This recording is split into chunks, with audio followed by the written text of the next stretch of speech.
Gloria al Señor. Aleluya. Bendito sea nuestro Padre. Gloria a Dios. De hecho, sí di tiempo, por eso me quedé esperando, pero no vi que reaccionó él. Por eso fue, pero bueno. Gloria a Dios. Aleluya. Gracias al Señor. Entonces vamos a dar el inicio al tema de esta tarde.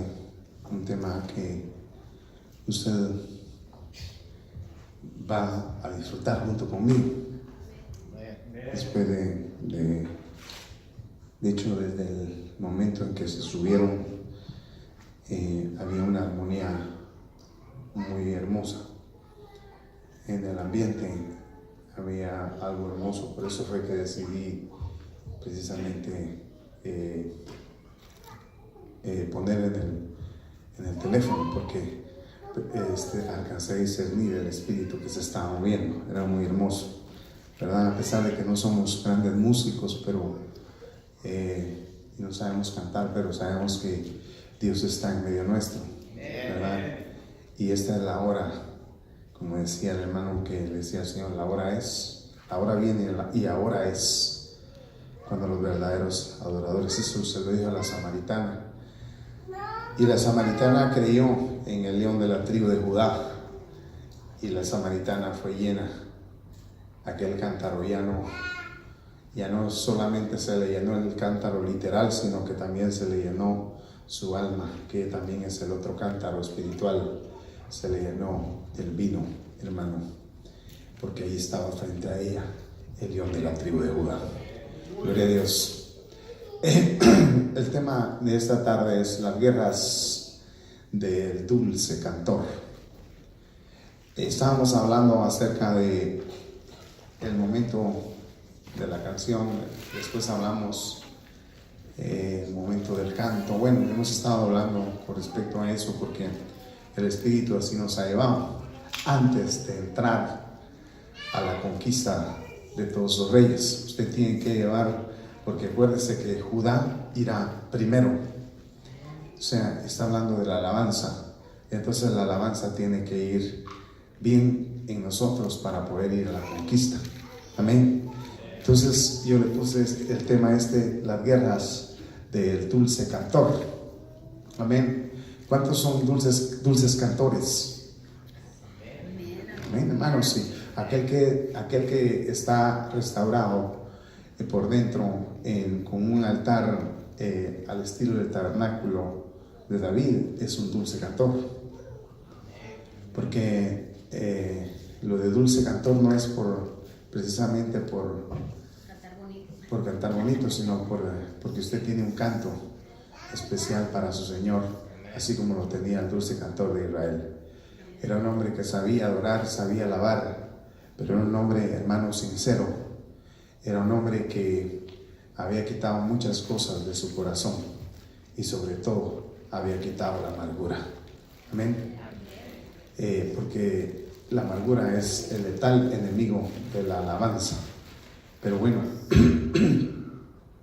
vamos entonces a tomar nuestra cita bíblica. 1 Samuel 17:1 dice así: los filisteos reunieron sus ejércitos para la guerra y se concentraron en Soco, que pertenece a Judá, y acamparon entre Soco, Aseca y Efes Damim. Dice ahí la Biblia, y el segundo que pongo ahí enfrente, arriba, David entonces, 2 Samuel, capítulo 23, versículo 1, dice así: estas son las postreras palabras de David. Dijo David, hijo de Esaí, dijo aquel hombre que fue levantado alto, el ungido del Dios de Jacob, el dulce cantor de Israel. Bendito Dios, en esta hora le pido que usted me dé el denuedo de su palabra, que su Espíritu Santo, Señor, continúe haciendo la obra en su pueblo, en su casa, en esta tarde. Le ruego por sus infinitas misericordias que usted los prospere, que guarde, Padre, a todos ellos. Su palabra dice que el ángel suyo acampa alrededor de todos aquellos que le tememos. Le ruego, Padre, en el nombre de Jesús, que usted a cada uno de ellos, Señor, le dé conforme a la medida de fe. Aquel que se encuentre pasando cosas difíciles, también, Padre, le ruego que usted lo levante. Aquel, Señor, que el enemigo, por alguna razón, usted lo ha permitido que lo tenga cercado, le ruego por favor que le dé aliento, esperanza y vida para que ese cerco sea derribado, Señor, y salga victoria en el nombre poderoso de Jesús. En esta hora me dispongo, pongo mi boca, mi corazón sobre todo, Señor, para que usted me use para la gloria de su nombre. Se lo ruego en el nombre maravilloso de Jesucristo, su Hijo amado. Amén y amén. Si usted ve, la Biblia menciona 5 cosas en este hombre. Y dice ahí, estas son las postreras palabras de David. David significa amado.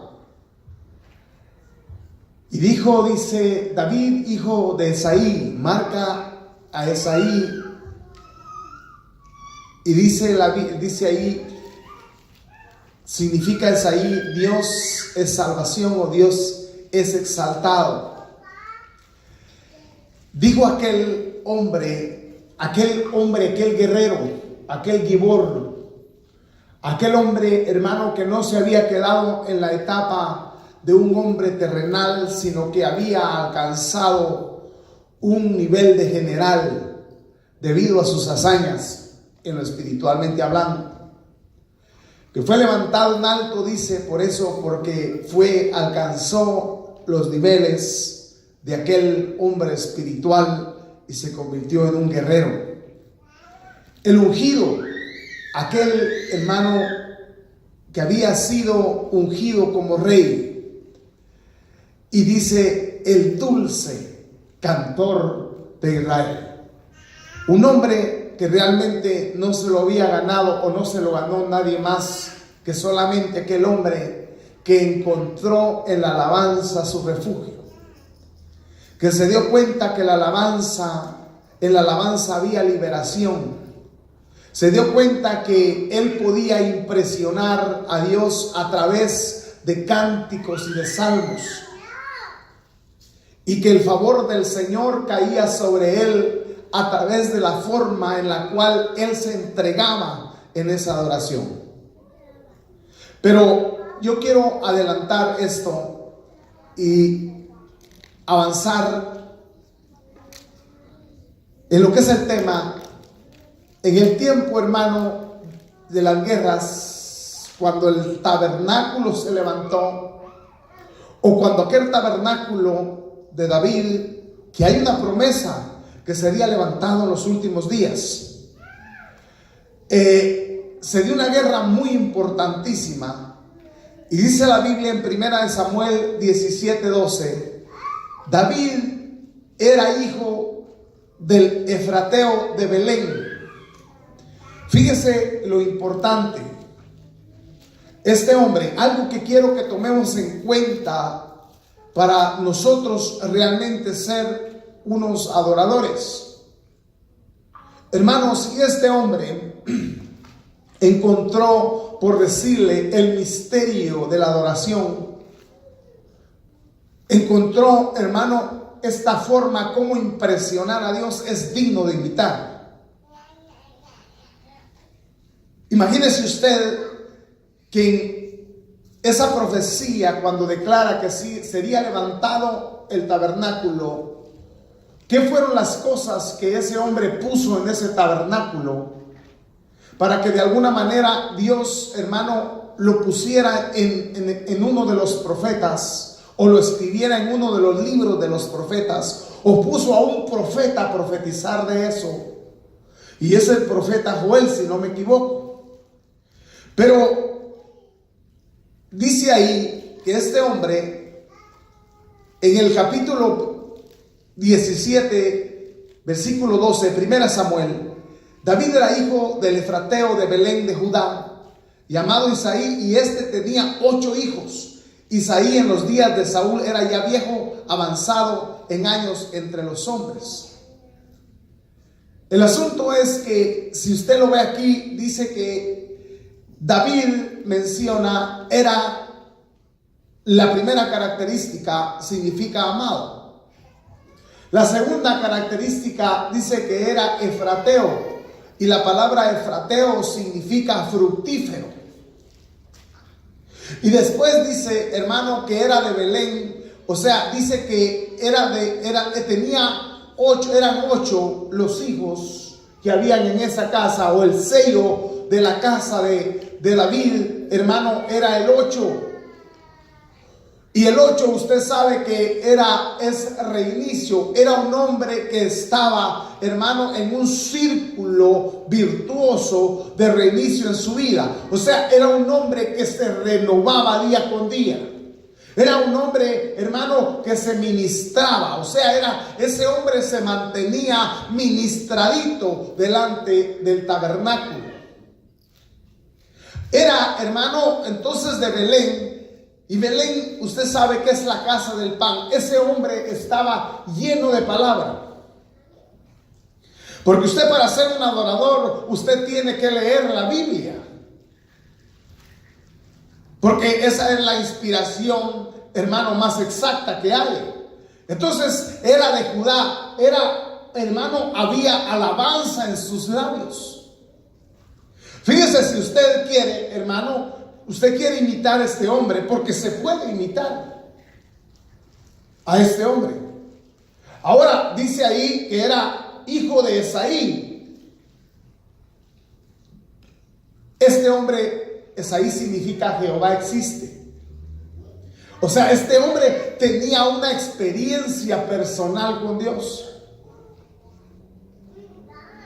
Imagínese usted las características de este hombre, hermano. 1, 2, 3, 4, 5, 6 características que puedo ver aquí. Y vimos 5 al principio, hermano. Ahora, como que diciendo que este hombre de alguna manera tenía las 5 unciones en él, porque creía en las 5 unciones.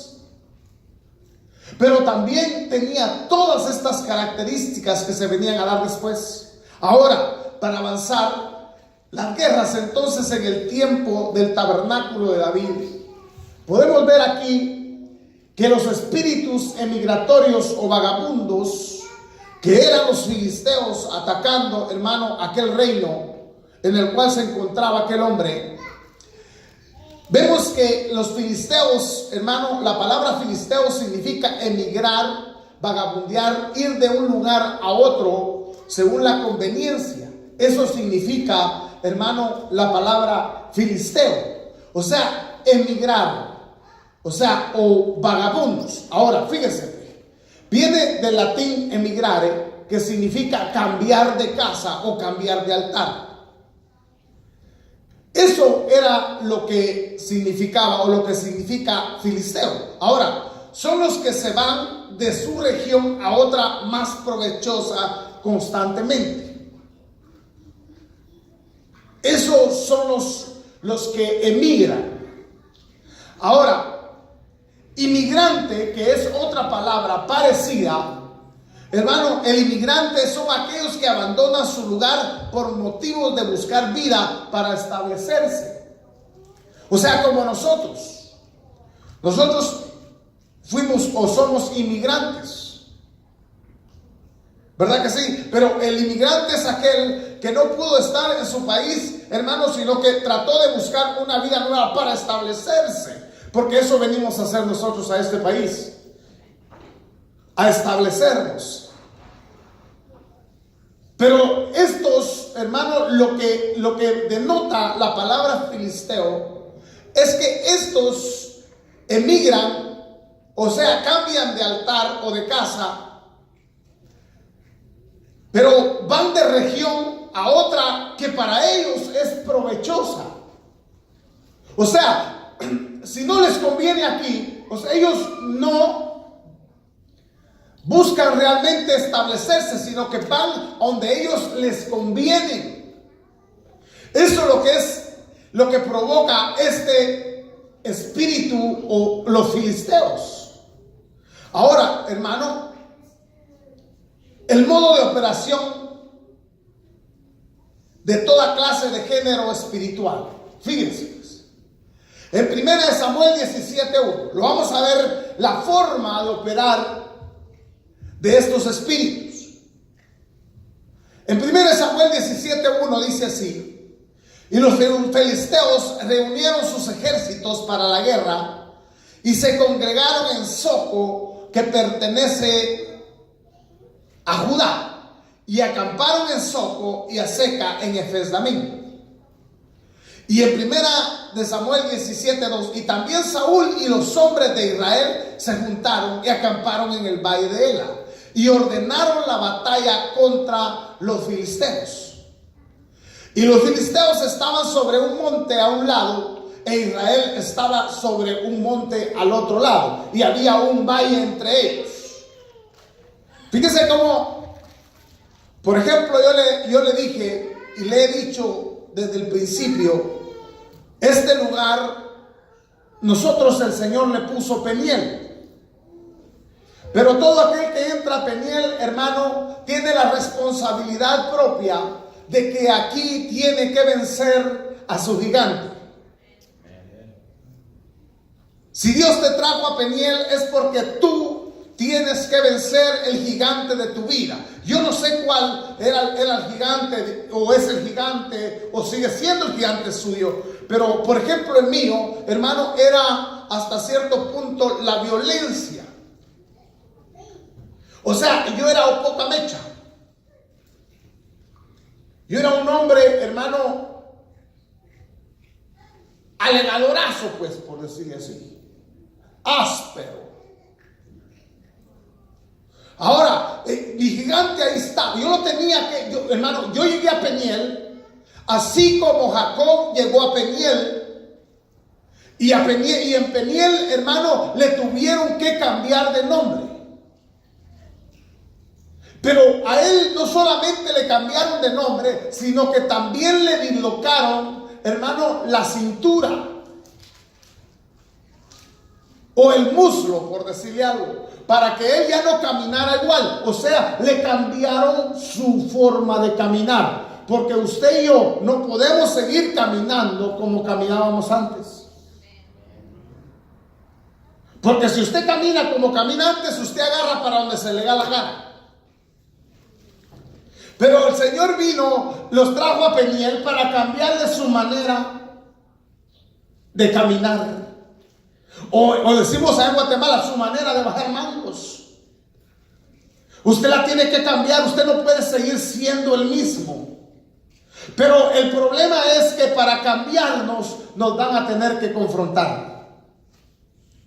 Y ese es el problema que no muchos aguantan. Y prefieren agarrar su camino, dar la espalda y agarrar su camino, y no quieren, y continúan siendo, hermano, vagabundos en esta tierra, siendo hijos de Dios. Porque para su conveniencia buscan un lugar donde a ellos, hermano, no les digan nada, donde a ellos no los confronten. Y si a usted, discúlpeme, si a usted y a mí no me confronta Dios, porque Peniel significa cara a cara con Dios, y Dios, hermano, no le gusta los hipócritas. Entonces, cuando usted se enfrenta cara a cara con Dios, usted no puede seguir actuando como un engañador. El asunto es que, fíjese que aquí empieza una confrontación y se da precisamente en un valle. Ahora, había una opresión en aquel lugar. Empezó la opresión, pero vamos a ver por qué fue que se dio aquella opresión. En 1 Samuel 17:16 dice: venía pues aquel filisteo por la mañana y por la tarde, y se presentó por 40 días. Fíjese usted que ese hombre venía a oprimir, venía a causar angustia. Y venía precisamente, hermano, en el momento de la ofrenda de la mañana y en el momento de la ofrenda de la tarde. O sea que este hombre venía a hostigar precisamente en el momento que el pueblo de alguna manera iba a ofrendar a Dios. Y usted sabe que en este momento usted vino a ofrendarle a su Dios la alabanza que usted traía en su corazón. Pero el asunto es que este hombre aparecía y empezaba a oprimir. ¿Cuántos de ustedes cuando vienen a este lugar o cuando vienen y se acercan al altar, hermano, aparece a un espíritu de opresión que le da a usted ganas de mejor no seguir, o empieza en un trato entre, tal vez, hermano, entre los espíritus que se están moviendo? Y si alguno de los que está ahí se presta, lo agarra y empieza el desorden en ese lugar. Ahora, fíjese pues, para avanzarle, soportarlo. Usted sabe que en ese momento usted tiene que soportarlo. Porque si no, ¿verdad que es fácil que se empiezan a mover cosas? Y es fácil, mejor, ¿sabes qué? El que es de pocas pulgas o el de mecha corta empieza a discutir y termina yéndose del lugar. Y puede ser que se haya quedado, pero está cuerpo presente y espíritu ausente. Pero pensando tal vez de alguna manera que posiblemente no regrese la próxima vez. Pero este espíritu usted se va a dar cuenta. Este es un campeón, el que se aparece en el momento de la ofrenda. No vaya a creer que es cualquier cosa y se ve, pongámonos de acuerdo aquí, echémosle salsita aquí, tráete vos unos tacos, vos traeste unas enchiladas y vos traeste las sodas aquí. Y hermano, no crea que se vence de esa manera. Es un campeón. Porque la Biblia dice que este era un campeón. O sea que ese hombre, cuando está hablando de alguien que es un campeón, ¿qué está tratando de decir? Que está ejercitado en lo que lo pusieron a hacer. No tan fácil hay alguien que le gane. No tan fácil es que lo va a echar uno del lugar. Porque es un campeón. Ahora, y como lugar de llevar la ofrenda es el altar. Y si usted no entrega la ofrenda, dígame usted, ¿cuántos trajeron, hermano, ofrenda hoy para el Señor? No estoy hablando de dinero. La Biblia dice, anoche me decía, dile al pueblo, me dijo, que nadie se presente con las manos vacías delante de mí. Y el Señor, cuando está hablando de eso, está hablando primeramente de la ofrenda que usted da con sus labios. Usted no puede presentarse al altar sin ofrenda. Fíjense que les hice ese día esa pregunta y ninguno me la pudo contestar. Y tan fácil que estaba. Usted porque sabe, pastor, porque por eso ya se le hace fácil. Estaba fácil la pregunta, ¿sí o no? ¿O no estaba fácil?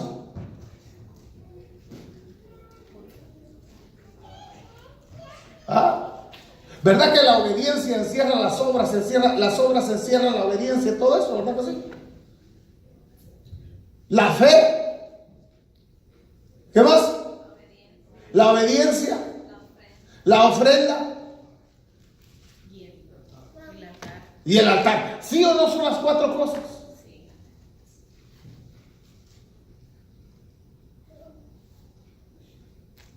Y entonces, ¿por qué me contestaron así? Me contestaron con la fe, la amabilidad, no sé qué, corazón limpio.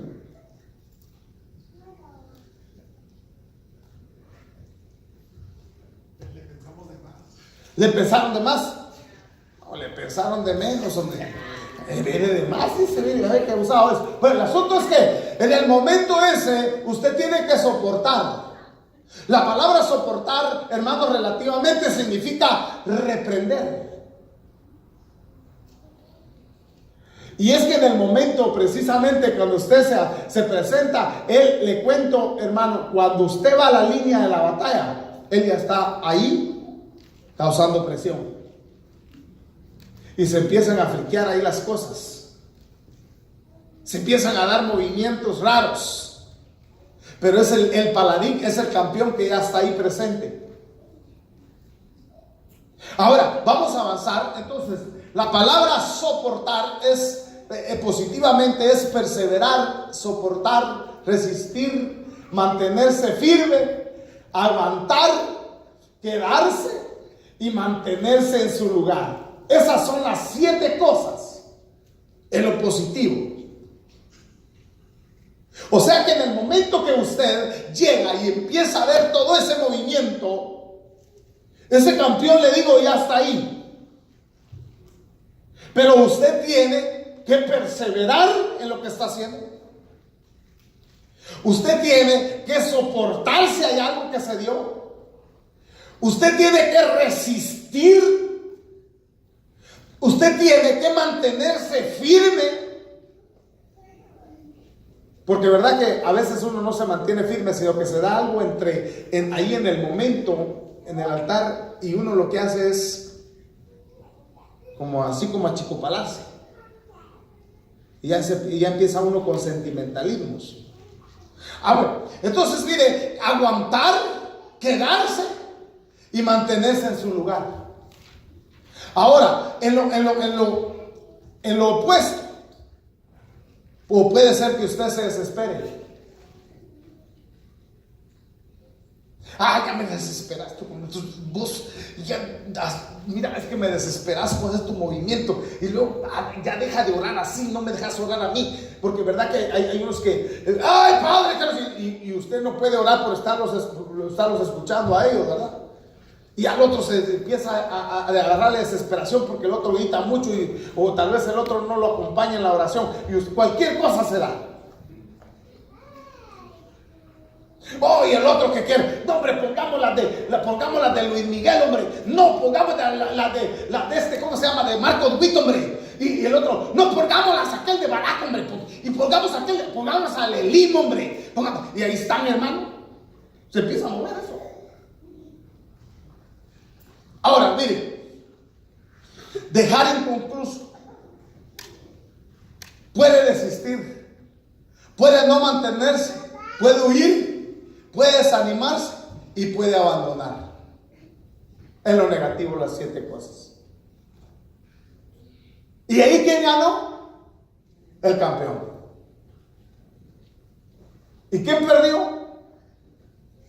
¿Dios o usted? Usted perdió. Dios no pierde. Entonces, cuando usted viene, usted tiene que mantenerse. Mire, pues, lo primero el ataque, lo primero que se ve en la Biblia, cuando iban a entrar a la tierra, a la conquista, mire lo que mire lo que hicieron los gigantes, o mire lo que hizo en este caso el gigante. Números 13:33. Vimos ahí también a los gigantes. Los hijos de Anac son parte de la raza de los gigantes. Y a nosotros nos pareció que éramos como langostas, y así parecíamos ante sus ojos. ¿Qué creen ustedes que pasó ahí? ¿Qué creen ustedes que pasó ahí? ¿Cuál fue el sentimiento que se dio en el momento ese?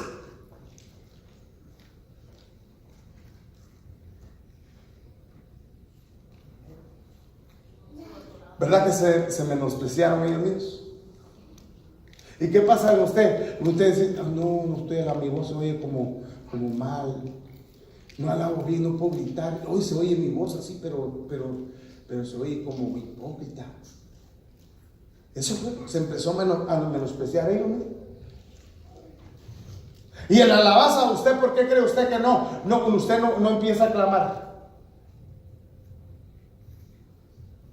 Es que van a decir, y es que yo mi voz la tengo muy así como muy finita. Es que yo mi voz la tengo muy ronca. Es que yo no puedo. Mire, hermano, empieza usted mismo a menospreciar y usted no termina haciendo nada. Es que ¿qué van a decir? Mire, pastores, que viera mi voz y así se me hace muy fea. Usted, yo sé que por eso no lo hace. Yo sé que por eso no lo hace. Es que van a decir que la profecía no era de Dios. Es que van a decir que mis lenguas son feas. Esas lenguas no son del Espíritu, van a decir que son satánicas. Empieza usted con un montón de problemas usted mismo. Se oye muy hipócrita mi canto ese. Y si canto, no, ese canto nuevo se va a oír muy mal, se va a oír hipócrita ese canto. ¿Usted qué le importa? Usted no se menosprecie usted. Usted cante, usted dígale a su Señor, usted entregue su ofrenda. Lo está atacando ese gigante. Si lo hiciéramos así, hermano. Por ejemplo, si mis hermanas, ellas tres, se pusieran y empezaran sin vergüenza. Ellas tres empezaran a sin vergüenza ahí. Y empezaran. Pero me le apuesto que terminaran en un cántico nuevo. Y un derramamiento del Espíritu sobrenatural. Así también aquí. Pero nosotros escuchamos más el gigante. Porque el gigante empieza. Porque la opresión empezó.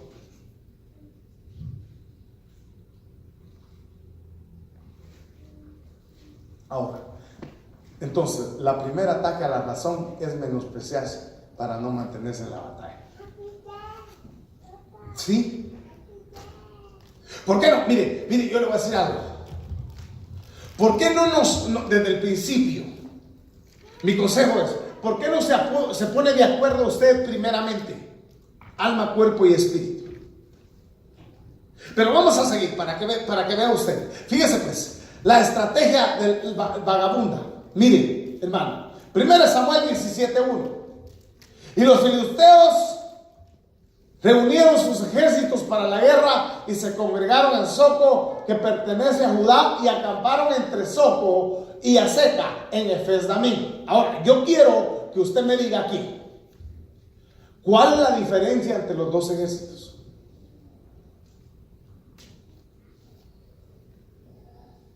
Le voy a dar un momento para que usted, ¿cuál es la diferencia entre los dos ejércitos? Ahí estamos los dos ejércitos, ¿verdad? ¿Cuál es la diferencia entre los dos ejércitos? A ver, hermana Marisela, ¿cuál es la diferencia ahí entre esos dos ejércitos? Ahí estamos los dos ejércitos. ¿Cuál es la diferencia? Usted puede decir que no sabe, o yo no voy a empezar a adivinar. ¿Cuál es la diferencia entre los dos ejércitos? Su hija, a ver si la salva ahí.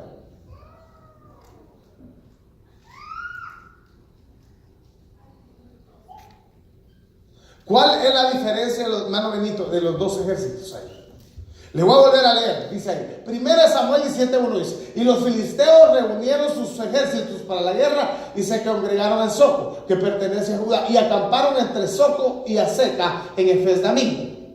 Y dice en el 1 Samuel 17, en el versículo 2, y también Saúl y los hombres de Israel se juntaron y acamparon en el valle de Ela y ordenaron la batalla contra los filisteos.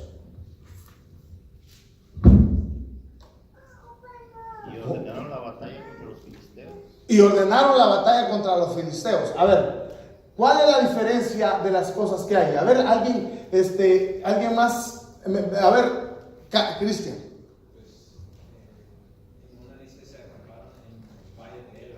Ajá.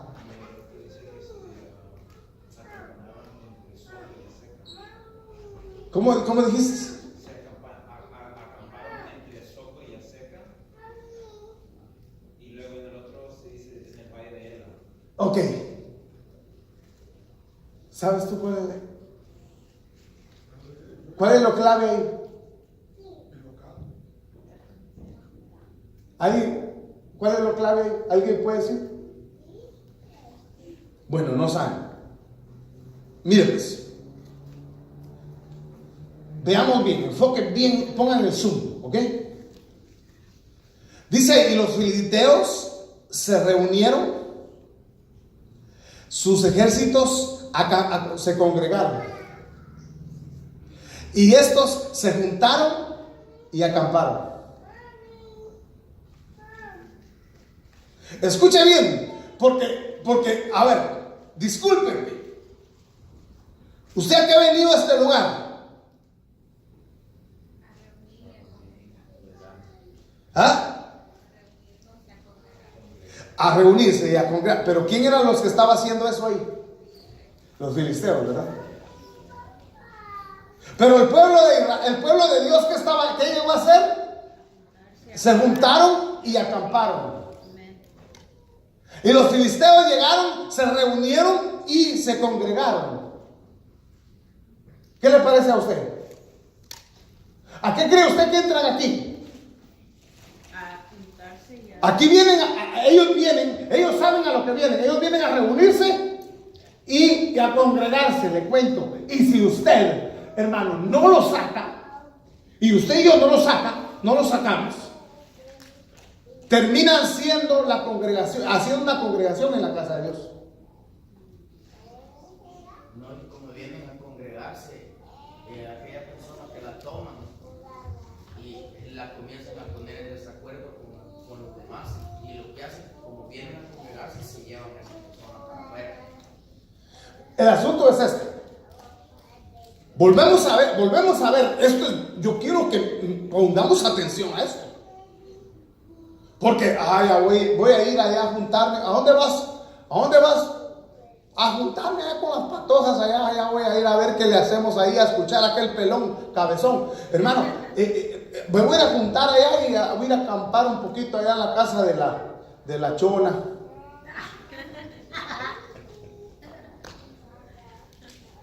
O sea, eso es lo que hizo el pueblo de Israel. Llegó y se juntaron. ¿Acaso que es igual venir? Ay, me voy a juntar allá con los hermanos. ¿A dónde van? A juntarme allá con los hermanos. ¿En dónde? Allá en la iglesia que está ahí por la Olympic y la Clila. Ahí en la esquina está usted. Ahí nos juntamos. Se juntaron y acamparon, dice. Entonces, ¿a qué vino usted a este lugar? ¿Ya sabe usted a qué vino? Usted vino a reunirse y a congregarse a este lugar. Porque si usted no lo hace, los filisteos, mire, están dispuestos. Ellos saben a lo que vienen. Y aquel que se reúne, escúcheme bien. Ahora vamos a ver el significado de esto.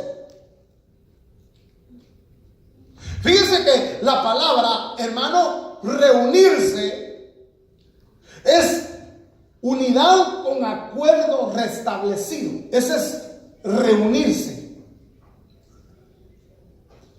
Ellos entonces vienen con un acuerdo. Y el acuerdo es entre ellos reunirse para echarle a perder a usted la ofrenda. A eso llegaba el campeón. Entonces, la palabra reunirse es unidad con acuerdo restablecido. Congregar, la palabra congregar es asociación de fieles que siguen una misma regla y tienen objetivos comunes. Eso es congregarse. Ahora veamos al pueblo de Israel. Miren, el pueblo de Israel, hermano, llegó y se juntaron. Y la palabra juntarse es unirse sin ningún compromiso. ¿Qué le parece a usted? ¿Por qué cree usted que cuando llegaba el campeón, le mandaban al campeón y estaban ellos temblando? ¿Verdad que sí estaban temblando? Y no hay aquí. ¿Por qué? Porque ellos se habían juntado, se habían unido, unirse sin ningún compromiso. Eso es juntarse. Yo vine a juntarme. ¿A qué vino usted aquí? Le dijeron a doña Chismosa. ¿A qué vino usted aquí? Yo vine a juntarme aquí con ustedes para chismear.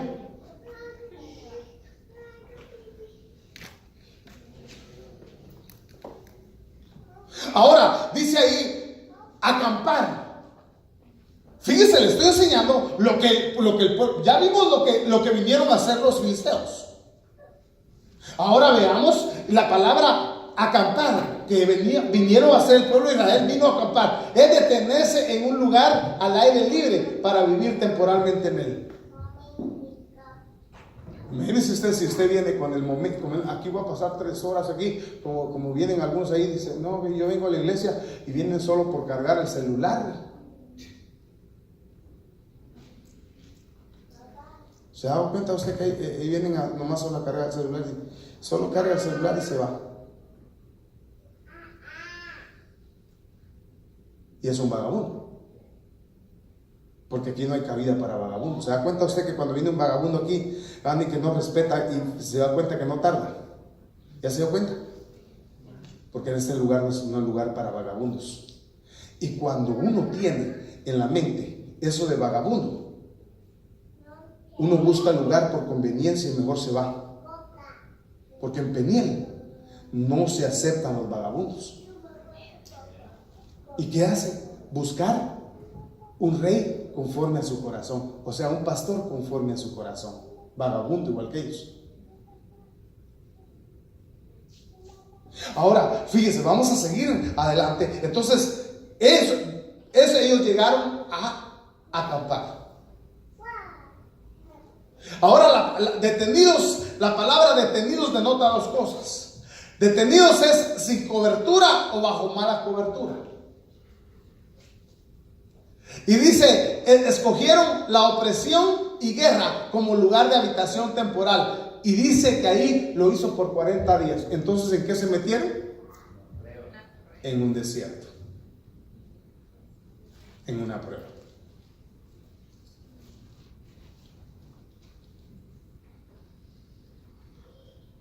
Voy a volver a repetir esto porque quiero que les quede bien claro. Háganle zoom otra vez. Y dice 1 Samuel 17:1: y los filisteos reunieron sus ejércitos para la guerra y se congregaron en Soco, que pertenece a Judá, y acamparon entre Soco a Seca en Efes-Damim.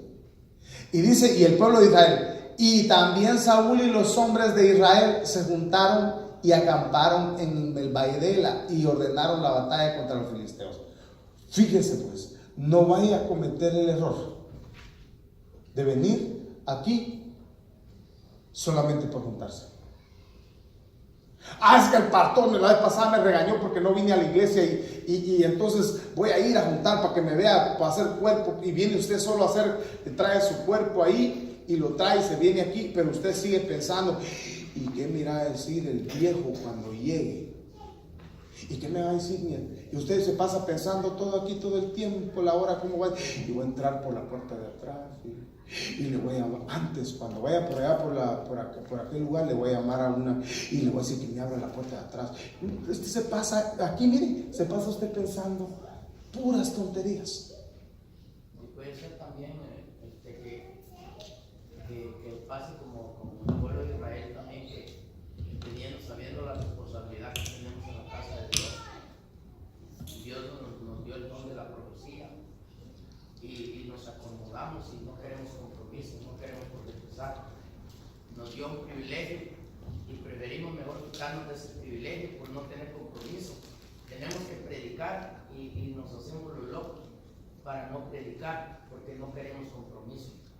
Entonces, también yo veo de esa manera lo que pasó en el pueblo de Israel, que ellos no querían compromiso. No querían compromiso. Por eso le dije que esto sí, ellos saben, ¿sabía usted que el ejército de los señores sabe lo que viene?